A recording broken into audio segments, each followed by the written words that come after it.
साथियों नमस्कार, कैसे होंगे सभी? आनंद मंगल होंगे। साथियों आज हम ये जानेंगे कि कैसे स्टूडेंट है जिनको हम इंपोर्ट करने में हमें कुछ इस तरह का एरर आ रहा है। कुछ साला ऐसी जो बालक है या फिर कन्या है या मतलब बॉयज साला या गर्ल्स सालाएं रहती जिनके अंदर केवल वही स्टूडेंट अध्ययन कर सकते हैं। अब हमारी शालाएं गर्ल्स शाला है, किंतु हमारे जो एक छात्र को अगर हम इंपोर्ट करना चाह रहे हैं तो वो छात्र किसी कारण किसी शाला अन्य शाला से हम इंपोर्ट कर रहे हैं, तो वह शाला प्रमुख द्वारा उस बच्चे को छात्रा को गलती से उन्होंने मेल बना दिया पोर्टल पे। इस कारण क्या है कि उस छात्र को हम इंपोर्ट नहीं कर पा रहे और इस तरह का एरर हमें देखने को मिल रहा है। स्टूडेंट्स, जेंडर इज नॉट पर स्कूल टाइप, जो हमारे जो स्कूल का जो टाइप है उस टाइप में ये बच्चे को हम इंपोर्ट नहीं कर पा रहे। आप साथियों इसके लिए सबसे मेन प्रॉब्लम है कि उस साला ने भी उस स्टूडेंट को ड्रॉप बॉक्स में डाल दिया। अब ड्रॉप बॉक्स में डालने के बाद हमें क्या प्रोसेस करना चाहिए जिससे कि उस बच्चे का जेंडर चेंज हो जाए और जेंडर चेंज होने के बाद साथियों हम उसको इंपोर्ट कर पाए।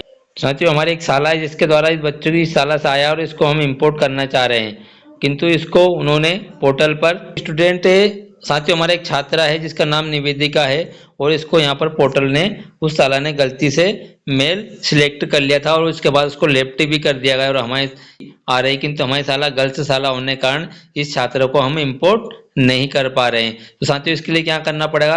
साथियों इसके लिए जिस साला से बच्चा पढ़ रहा था, अध्ययन कर रहा था, उसी साला के पासवर्ड से लॉगिन होना पड़ेगा और लॉगिन होने के बाद आपको इस तरह की एक प्रोसेस या फॉलो करना पड़ेगा, इस तरह की एक प्रोसेस करना पड़ेगी, तब जाकर इस बच्चे का जेंडर चेंज हो पाएगा। तभी जेंडर चेंज होने कारण ही जेंडर चेंज होने के बाद ही हम इस साला में उसको हमारी में इंपोर्ट कर पाएंगे।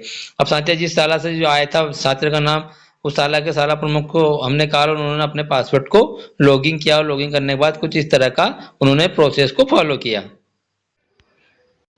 लॉगिन करने के बाद कुछ इस तरह का इंटरफेस आया और उन्होंने इस बच्चे को वापस प्रोग्रेशन मॉडल एक्टिविटी में आपको साथियों जाना पड़ेगा। देखते हैं कि हम जो जिस छात्र का हमने उसको ड्रॉप बॉक्स में डाला है तो किंतु हमें उसको ड्रॉप बॉक्स से वापस हमारी शाला में हमें लाना पड़ा। इसलिए साथियों हम वापस प्रोग्रेशन मॉडल एक्टिविटी वाले ऑप्शन को प्रेस के जाएंगे और जिसके बाद वापस प्रोग्रेशन एक्टिविटी को हम सिलेक्ट करेंगे। जैसे हम प्रोग्रेशन एक्टिविटी को सिलेक्ट करते हैं, यहाँ गो वाले ऑप्शन को प्रेस करेंगे और प्रेस करने के बाद हम जिस कक्षा का स्टूडेंट था, हमारा 10वीं का था, हम 10वीं सिलेक्ट करेंगे और हमारा सेक्शन सिलेक्ट करेंगे। जो मेल दिख रहा है अब इसको हमें एक प्रोसेस करना पड़ेगा क्योंकि यहाँ पर एक उसके सामने मेल प्रॉब्लम है कि स्टूडेंट फीमेल है, गलती से वहाँ के सारा यूडाइस पोर्टल के समय उसको गलत सिलेक्ट कर लिया गया था, किंतु अब इसको उसी साला ने इसको लॉगिन किया गया है। लॉगिन करने के बाद हम यहाँ पर देखते हैं उसको सबसे आगे की ओर हमारे मोबाइल को लेके जाएंगे तो आपको करेक्शन वाला ऑप्शन दिख रहा है। वापस पुनः इस करेक्शन वाले ऑप्शन को आप प्रेस करेंगे। आपको यहाँ से आपको जो स्टूडेंट का सिलेक्ट करना था, आपने इसको प्रमोट किया है तो आपको यहाँ पर नोट प्रमोट करना पड़ेगा और यहाँ पर जो उसका मार्क्स जो आए हैं उस मार्क्स को आपको याद रखना पड़ेगा कितना उसको प्रतिशत आया था और उसके कितने दिनों की संख्या उसकी प्रेजेंट रही थी। साथियों आप यहाँ से उसको नोट प्रमोट सिलेक्ट करें, आप उसका नोट प्रमोट सिलेक्ट कर ले, जिसके बाद उसकी सेम स्कूल स्टडी कर ले और अपडेट वाले ऑप्शन को आप प्रेस कर लें और यहाँ कन्फर्म वाले ऑप्शन को डन कर दें।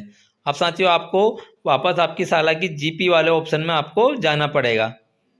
साथियों आप यहाँ पर चॉइस ईयर वाले ऑप्शन को प्रेस करेंगे, 24-25 सिलेक्ट करें और अपनी कक्षा को में आप सिलेक्ट करेंगे और स्टूडेंट को सिलेक्ट करेंगे। स्टूडेंट ने विदिता और इसका यहाँ पर जो मेल लिखा है इसको हम फीमेल सिलेक्ट करेंगे। द्वारा फीमेल सिलेक्ट कर लिया गया और सबसे नीचे की ओर जीपी को हम अपडेट कर देंगे। जीपी वाला ऑप्शन को हमने सेव सबमिट सक्सेसफुल कर दिया। आप साथियों वापस हम प्रोग्रेशन मॉडल एक्टिविटी में जाएंगे। स्टूडेंट के नाम के आगे पीछे वापस करेक्शन वाले ऑप्शन पे जाना। जैसे हम करेक्शन वाले ऑप्शन को प्रेस करेंगे और हमारे सामने हम नोट प्रमोट किया था, हम नोट प्रमोट को हटाकर यहाँ पर उसको प्रमोट करेंगे। प्रमोट करने के बाद हमने यहाँ पर वास्तविक उसका प्रतिशत उस समय जो था हमने लिखा था वो लिखना पड़ेगा और दिनों की संख्या लिखने के बाद यहाँ पर हम उसको लेफ्ट वाले ऑप्शन को सिलेक्ट करेंगे और यहाँ पर पुनः उसको अपडेट वाले ऑप्शन से अपडेट कर देंगे और कन्फर्म कर देंगे। अब साथियों यहाँ पर ये स्टूडेंट हमारी स्कूल से लेफ्ट साला ने उसको कर दिया। अब साथियों मैं अपनी स्कूल में इसको इंपोर्ट करने की प्रोसेस करता हूँ। अब इंपोर्ट होता है कि नहीं होता है। साथियों मेल प्रॉब्लम थी, अब यहाँ पर फीमेल शो होने लगा है। अब साथियों हमने जैसे हमें साला में इसको इंपोर्ट करने की प्रोसेस को हम करेंगे। अब यहाँ पर हमारा फीमेल आ चुका है।